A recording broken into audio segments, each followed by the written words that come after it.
سلام له خورشید دې وجې خبرونو ته ښه راغلاست. د هسپانیا دفاع وزیر له ولسمشر غني سره په کتنه کې وویل هیواد به د افغانستان له خلکو سره خپلو همکاریو ته دوام ورکړي. مارګریتا روبلیس په دې کتنه کې چې نن سهار په ولسمشري ماڼۍ کې ترسره شوه په افغان سولې بهیر کې د ښځو پر نقش ټینګار وکړ او په دې برخه کې یې د افغان حکومت له هڅو هم ملاتړ وکړ. ولسمشر غني همداراز په امنیتي بنسټونو کې د اصلاحاتو د ښځو او ځوانانو د ګډون او نسلي بدلون یادونه وکړه او د سولې په اړه یې ویل موږ په هیواد کې د تلپاتې سولې لپاره پیاوړی هوډ لرو.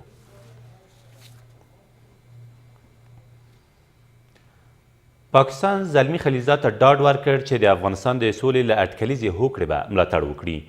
د افغانستان د سولې په اړه د امریکا ځانګړي استازي تېره ورځ په اسلام آباد کې د پاکستان د بهرنیو چارو له وزیر محمود قریشي سره په کتنه کې همداراز د افغان سولې په اړه د امریکا د ولسمشر پر دریځ چې له پاکستانه د همکاریو غوښتنه کړې هم ټینګار وکړ.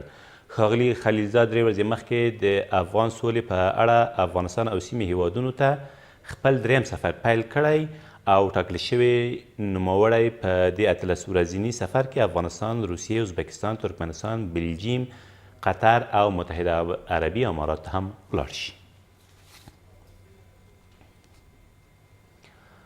د لومړي ځل لپاره یو میرمن د کورنیو چارو وزارت د پالیسۍ او ستراتیژۍ د مرستیالې په توګه وټاکل شوه. دغه میرمن چې حسنا جلیل نومیږي نن غرمه مهال به د یاد معاونیت کارکوونکو ته په یو لړ مراسمو سره وپیژندل شي. د یادونې وړ ده چې تر دې مخکې مسعود احمد عزیزي د کورنیو چارو وزارت پالیسۍ او ستراتیژۍ مرستیال و او د هغه د استعفا له منظورۍ سره سم ولسمشر غني د هغه د خدمتونو د ستاینې په موخه د غازي میر مسجدي خان دولتي مډال ورکړه هم منظوره کړې ده. ولسمشر غني وایي د ښځو پر وړاندې زور زیاتی د تیرو 4 لسیزو جګړو زیږنده ده او دغه زور زیاتی شرم او پر هغه ویاړ یې له اسلامي، ملي او بشري ارزښتونو انکار وباله. ښاغلي غني تېره ورځ د لوی څارنوالۍ له لوري د ښځو پر وړاندې د زور زیاتي د مخنیوي د نړیوالې ورځې په اړه جوړ شوې غونډه کې زیاته کړه د ښځو پر وړاندې هر ډول تاوتریخوالی جرم دی او د جرم پر وړاندې باید ودرېږو. نوموړي همداراز په ډاګه کړه دا چې موږ لا هم د جنګ په حالت کې یو نو د قانون د تطبیق په برخه کې به نیمګړتیاوې وي خو دا د قانون پر وړاندې د بېتفاوتۍ په معنا نه دي. د هرات په ادرسکن ولسوالۍ کې د یوې نښتې له امله 4 طالبان وژل شوي او 2 نور یې ټپیان دي. دغه نښته تېره ورځ په مهاجرین سیمه کې هغه مهال رامنځته شوه چې یادو طالبانو د ملي پوځ پر یو کاروان برید وکړ. د هرات د امنیه قمندانۍ ویان زیاتوي په دې لړ کې د طالبانو یو شمېر وسلې هم د افغان ځواکونو لاسته ورغلي خو په دې اړه چې آیا په دې نښته کې افغان ځواکونو ته زیان اوښتی او که نه څه نه وایي.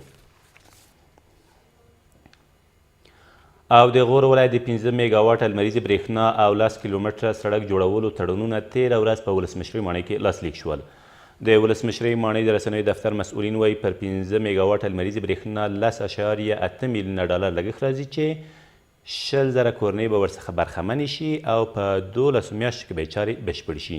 له دې سره سم له فیروزکو تر ګردن دیوال پورې د 10 کیلومتره سړک د جوړولو تړون لاسلیک شو او همداراز له فیروزکو د هرات پر لور د 10 کیلومتره نور سړک د ډیزاین چارې بشپړې شوي او راتلونکې اونۍ به ملي تدارکاتو کمیسیون ته وړاندې شي. دا تر دې مهاله وروستي خبرونه، تر بیا مو الله امان.